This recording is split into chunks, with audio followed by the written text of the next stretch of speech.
नमस्कार दोस्तों, स्वागत है आपका हमारी आज की भूतिया कहानी जिसका शीर्षक है भूतिया जंगल। तो चलिए कहानी की शुरुआत करते हैं। मैं 8 घंटों से कार चला रहा था और अब बहुत थक चुका था। रात होने के पहले मुझे इस भूतिया जंगल को पार कर लेना था, लेकिन जंगल का रास्ता ख़त्म होने को ही नहीं आ रहा था।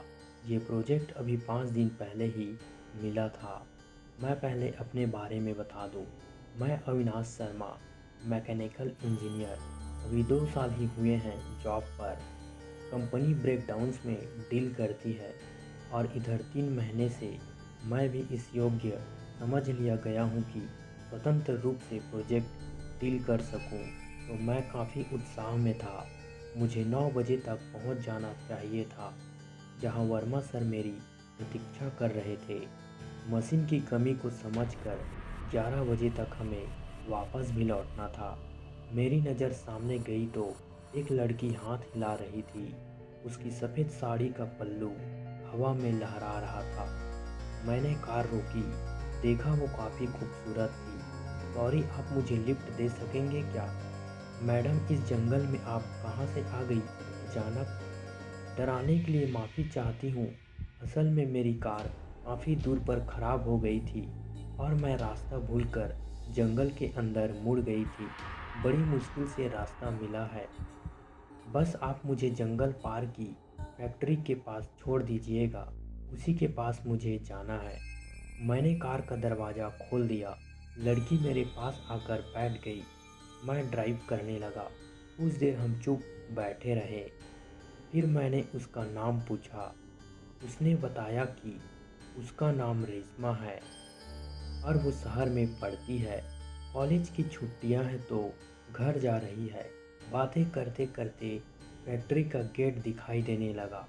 रेशमा ने कहा, मैं उसे यहीं उतार दूं, आगे वो चली जाएगी। लेकिन मेरा उसे यूं छोड़ देने का मन नहीं कर रहा था।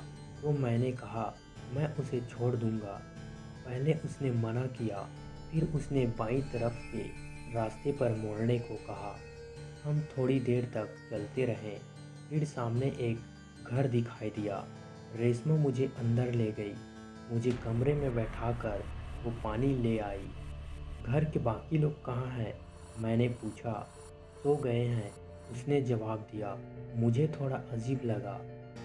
अच्छा, चलता हूँ। मैं उठ खड़ा हुआ। फिर कब मिलोगे? पता नहीं, अपना नंबर दो तो फ़ोन करूँगा। मैं फ़ोन नहीं रखती, कभी इधर आए तो मिलूँगी।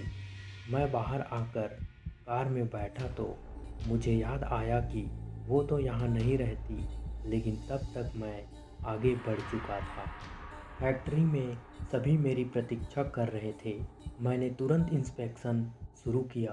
काफ़ी देर हो गई थी। आखिर 12 बज गए। वर्मा जी ने पूछा, आप कहाँ रह गए थे? मैंने उन्हें रेशमा के बारे में बताया। फैक्ट्री के 3 मजदूर भी वहाँ खड़े थे। सभी के चेहरे अजीब आतंक से भर गए थे। थोड़ी देर को तो किसी के मुंह से आवाज़ ही नहीं निकली। फिर वर्मा जी ने कहा कि आज हम सभी वहीं रुकते हैं। मैंने कहा भी कि रात भर ड्राइव करके निकल लेते हैं, लेकिन सब बिल्कुल अड़ गए।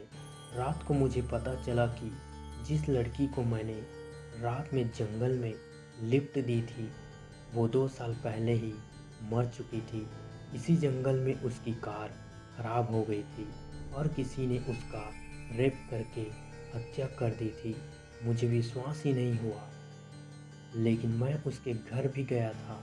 वर्मा जी बजरंगबली की जय बोलने लगे। रात भर हम में से कोई नहीं सोया। सुबह हम बाहर निकले तो मैंने उसी रास्ते पर गाड़ी रोकी ताकि मैं उन्हें उस लड़की का घर दिखा सकूं, लेकिन सामने सिर्फ कब्रिस्तान का सन्नाटा मुझे घूर रहा था। अविनाश बाबू, आपके भाग्य अच्छे थे कि आप बच गए। यहाँ साल में इसी रात को किसी न किसी की लाश मिलती है। मेरा दिमाग घूम रहा था और मैं डर के मारे वहीं सीट पर बेहोश हो गया। आँख अस्पताल में खुली। 1 सप्ताह के बाद जब मैं घर लौटा तो कसम खाई, जंगल से तो 10 हाथ दूर ही रहूँगा। जान बची और लाखों पाए। तो दोस्तों, कैसी लगी आपको यह कहानी? अपने विचार नीचे कमेंट में ज़रूर बताएं और इस वीडियो को लाइक, शेयर और सब्सक्राइब करना ना भूलें।